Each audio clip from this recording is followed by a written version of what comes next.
जय श्री राम। मीन राशि के जातकों, साप्ताहिक राशिफल 13 अक्टूबर से लेकर 18 अक्टूबर तक आपके लिए कैसा रहेगा, आइए इसको विस्तार से जानते हैं। कि चंद्र के गोचर के आधार पर अगर हम इसको देख रहे हैं तो आपकी राशि से पंचम भाव में चंद्रमा का गोचर है। ये एक बड़ा सुंदर संकेत है कि केंद्र और त्रिकोण भावों में चंद्रमा का गोचर शुभ फल देता है। तो पहली बात, त्रिकोण भाव में बैठा है, पांचवें घर में बैठा है, शुभ ग्रह होकर अपनी राशि में, तो हम क्या कहेंगे, शिक्षा, विद्या, बुद्धि और ज्ञान के लिए ये समय ठीक। ये समय आपके जीवन में आपको सहूलियत देने वाला है।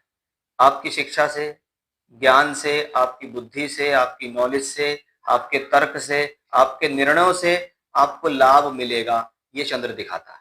पंचम भाव में बैठा है तो एजुकेशनली स्ट्रांग है, प्रोफेशनली स्ट्रांग है, निर्णय के हिसाब से स्ट्रांग है, प्रेम संबंधों के लिए अच्छा है। आप जो भी कार्य कर रहे हैं उसके लिए शुरुआती 3 दिनों में अगर देखें तो 13, 14 और 15 में चंद्रमा बेहतर है, क्योंकि यहाँ से बैठकर वो 11वें घर को देखता भी है। यानी इस दौरान हमने जो बुद्धि और ज्ञान लगाया उससे हमें लाभ मिल गया, उससे हमें फायदा मिल गया, हमने जो प्रयास किए उससे हमें कुछ मिल गया। अब चंद्रमा गोचर बदलते 16, 17 और 18 तारीख में चंद्र ग्रह राशि से आ जाते हैं छठे घर के अंदर।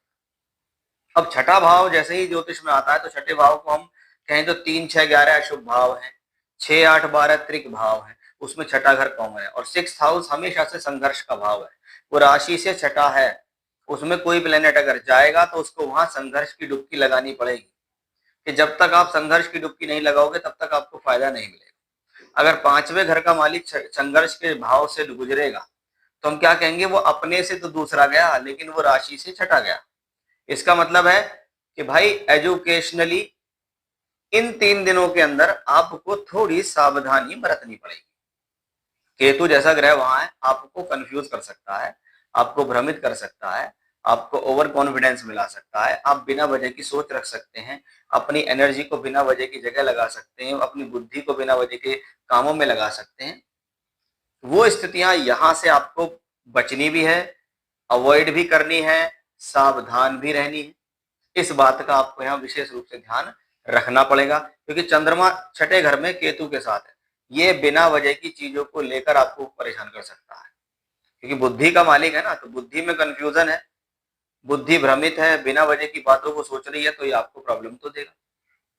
इसलिए, क्योंकि 5वां घर सिर्फ शिक्षा ही नहीं है, क्योंकि हर समय जरूरी थोड़ी हर कोई शिक्षा ही कर रहा होगा, कुछ लोग काम भी कर रहे हैं, जॉब भी कर रहे हैं। तो हमें निर्णय लेने में सावधानी बरतनी है, हमें पैनिक नहीं होना है, हमें जल्दबाजी नहीं करनी है। जितना धैर्य रखेंगे उतना आपके लिए बेहतर रहेगा। ओवरऑल ये बेहतर है। जय श्री